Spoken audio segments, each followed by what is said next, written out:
Alors, le résultat d'apprentissage aujourd'hui était de revoir comment résoudre des équations qui ont simplement une étape, donc soit l'addition ou la soustraction. C'est possible que vous avez vu, ça je dis revoir, ces concepts-ci en 7e, 8e année. On va vous expliquer un peu les conventions qu'on s'attend aujourd'hui pour le cours de 9e année ici à Franco-Cité. Donc d'abord, résoudre une équation veut dire déterminer l'inconnu. Okay? Donc, ça peut être une variable, etc. Donc, si on regarde ici des exemples, résoudre dans le passé, c'était peut-être par essai et erreur. Donc, ça, surtout, je pense, quand tu étais très jeune, on te dit quelque chose, le X voulant dire un inconnu, quelque chose plus 1 donne 5. Donc, la plupart des gens font de l'essai et de l'erreur et réalisent que 4 plus 1 donne 5. Donc, X égale 4. Pareillement, même affaire, quelque chose moins 3 donne 10. OK, je sais que 13 moins 3, c'est 10. Donc, X serait égal à 13. Ceci dit, c'est pas pratique parce que tu n'es pas toujours capable de le voir. Je te donne un exemple. X plus 1, là, j'invente des chiffres. 3, 9, 4, 5, 6.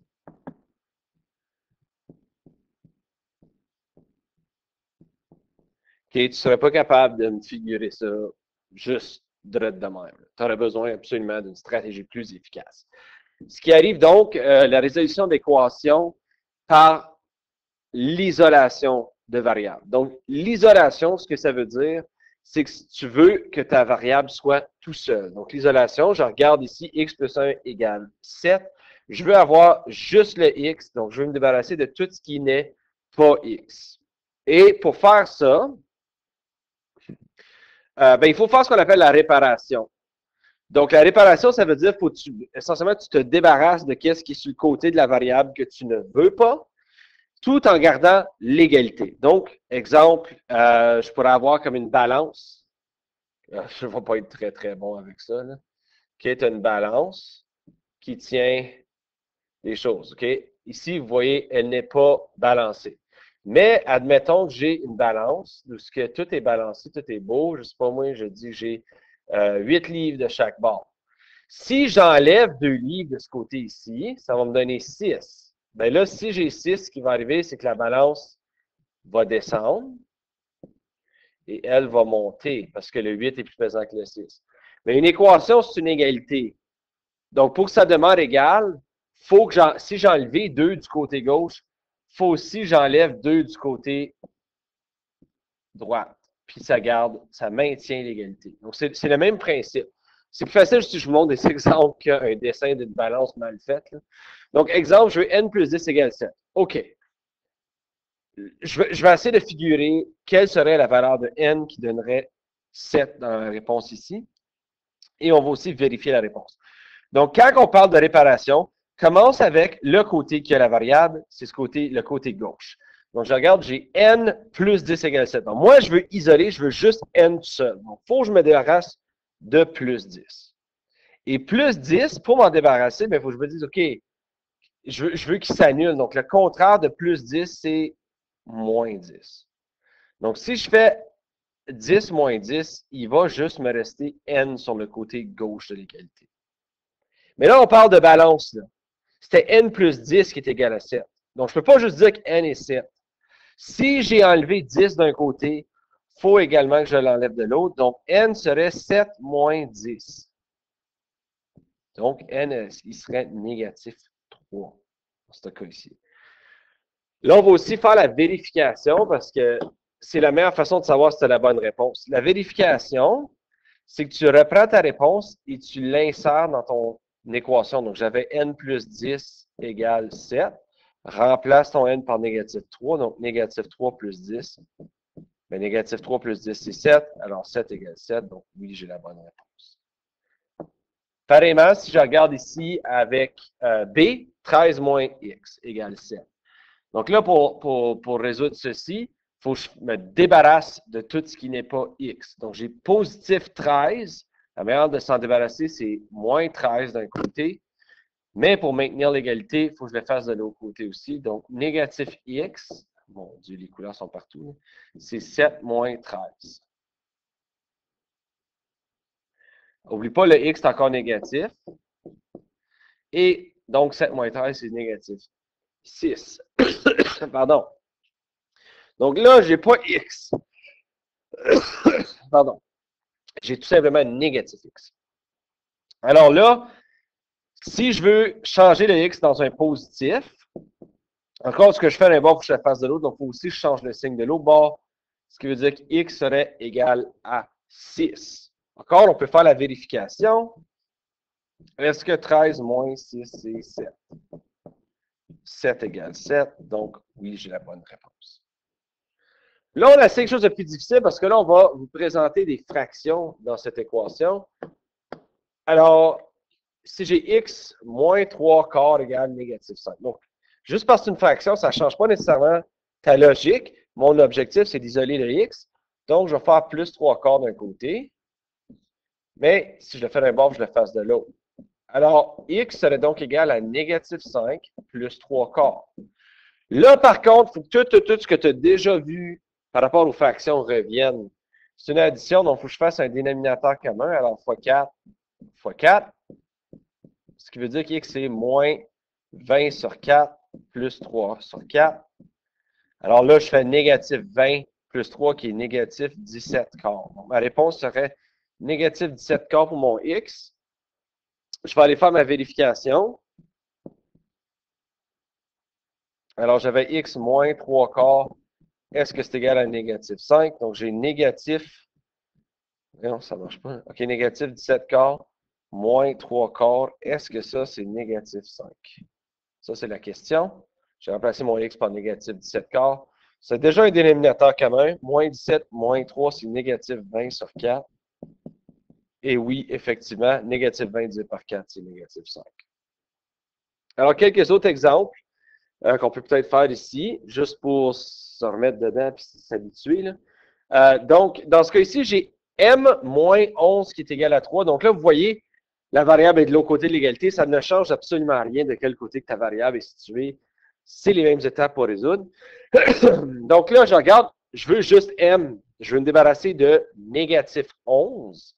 Alors, pour me débarrasser de négatif 11, il faut faire plus 11 des deux côtés. Donc, ce côté-ci, il me reste m et 3 plus 11, c'est 14. Donc, m serait 14. Et tu peux toujours vérifier 14 moins 11, c'est 3. Je vais faire l'exemple D, de ce qu'il y a des décimales. Donc, encore une fois, je veux isoler le x, donc je veux qu'il soit seul. Donc, je dois me débarrasser du positif 1,3 en faisant moins 1,3.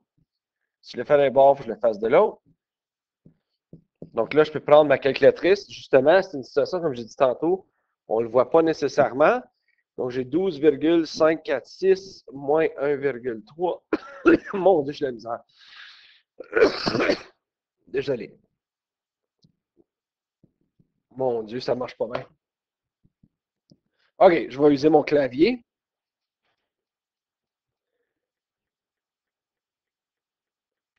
« 11,246, c'est la valeur de mon x.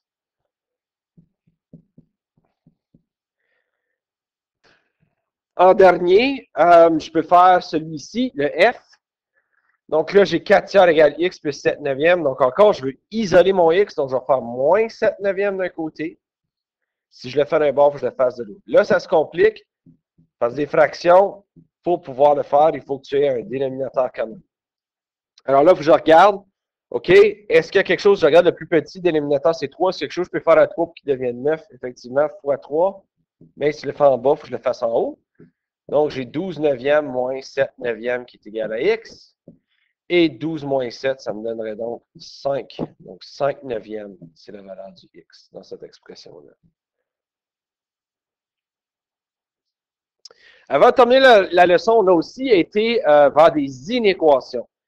Donc, des inéquations, c'est très similaire à des équations, sauf que c'est des situations pour lesquelles tu n'es pas égal, mais tu es plus petit, tu es plus gros, tu es plus petit ou égal à une expression. Donc, ici, on voit x plus 2 est plus petit ou égal à 3.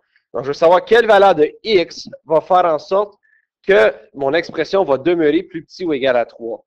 Alors, pour faire ça, on a des bonnes nouvelles. C'est essentiellement les mêmes étapes. Donc, si je regarde x moins 5 est plus petit que négatif 4, donc je veux savoir quelle valeur de x va assurer que x moins 5 demeure plus petit que négatif 4.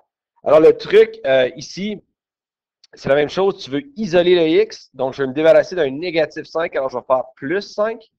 Mais si je fais plus 5 d'un bord, il faut que je le fasse de l'autre. Donc, il me reste x plus petit et négatif 4 plus 5, c'est 1.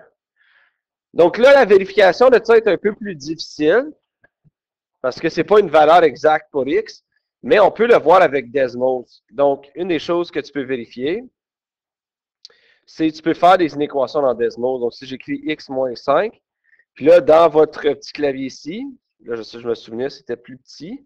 C'est quelque chose de plus petit que négatif 4. Donc là, on voit ici, c'est toute une partie qui est dessinée parce que x, vraiment, regardez, à partir de 1, tout ce qui est plus petit que 1, là, je peux zoomer out aussi loin que je veux, toutes les valeurs plus petites que 1 vont respecter la situation.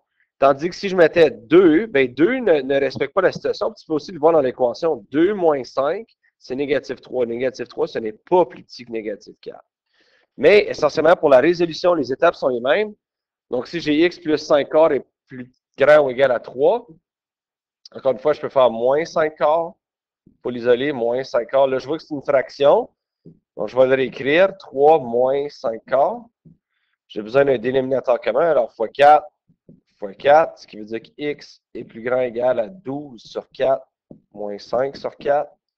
Alors, x est plus grand ou égal à 7 quarts dans cette situation-là.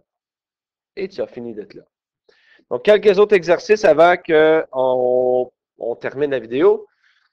Donc, si je regarde justement à celle-ci ici, b, n plus 9 est plus grand ou égal à 3. Donc, tu vas simplement faire moins 9. Tu fais d'un bord, tu fais de l'autre. Donc, n est plus grand ou égal à négatif 6.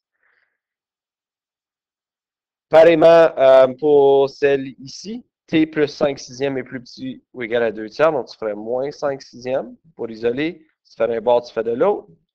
Alors, j'aurais que t est plus petit ou égal à 2 tiers moins 5 sixièmes. N'oubliez pas, je regarde le plus petit des deux, 3. Est-ce que je peux y faire quelque chose pour qu'il devienne 6? Effectivement, je peux faire x 2. Donc, ça va me donner 4 sixièmes moins 5 sixièmes. Et donc, t est plus petit ou égal à 1 sixième. C'est ma réponse. Alors, ceci me fait la leçon d'aujourd'hui. Si jamais vous avez des questions, n'hésitez pas à communiquer avec votre enseignant ou votre enseignant.